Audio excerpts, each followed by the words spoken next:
Sir Paul may itinayo na palang building sa Abra para sa call center. Sa isang video ay sinabi ni Tita PB Love na nandyan siya para sagutin lahat ng mga katanungan kung totoo bang isasara na niya ang channel niya. Sinabi ni Tita PB Love na matagal na niyang planong isara ang channel niya. Nabanggit din niyang noong December 2023 pa pala ay pinagplanuhan na niyang tuluyang isara ang channel. Ngunit kinausap siya nila Sir Paul at iba pa niyang kasamahan sa PB team, na wag at sayang dahil marami na rin ang subscribers niya at ang kita nito ay pwede na ring pangtulong sa Cuatro Marias. Dahil doon ay napagkasundoan nila na si Kuya Tutoy na lang muna ang mamahala sa YouTube channel niya, kasama ni Kuya Tutoy sa pagbablog ang Apat na Marias.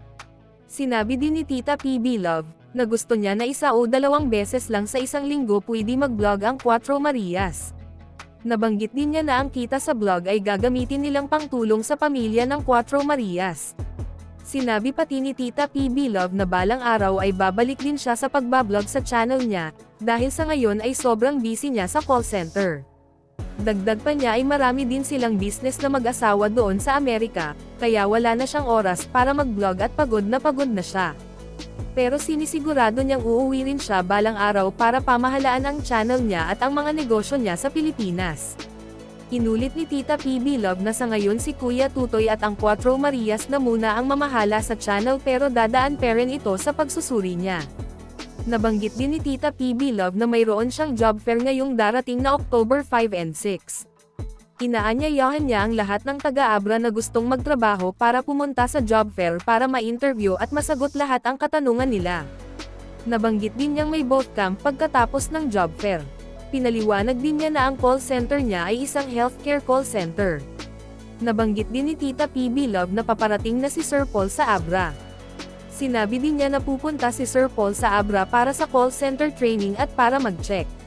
Sinabi ni Tita PB Love na magbubukas si Sir Paul ng sarili niyang call center sa Abra. Nabanggit din niya na magandang negosyo ito para kay Sir Paul, dahil alam naman ng lahat na hindi habang buhay ang pagbablog at hindi daw habang buhay na aakyat si Sir Paul sa bundok para magmisyon.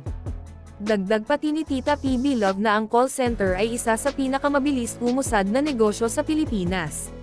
Sinabi din niyang baka sa next month ay magsisimula na si Sir Paul dahil tapos na daw ang mga papeles nito. Sinabi pati ni Tita PB Love na may building na rin si Sir Paul para dito. Sinabi ni Tita PB Love na ang kailangan nila para maging call center agent ka ay marunong kang mag-English at magaling ka sa computer, yun lang daw at ang iba ay ituturo na nila. Sinabi din niya na dapat kaya ng isang call center na magtrabaho sa gabi.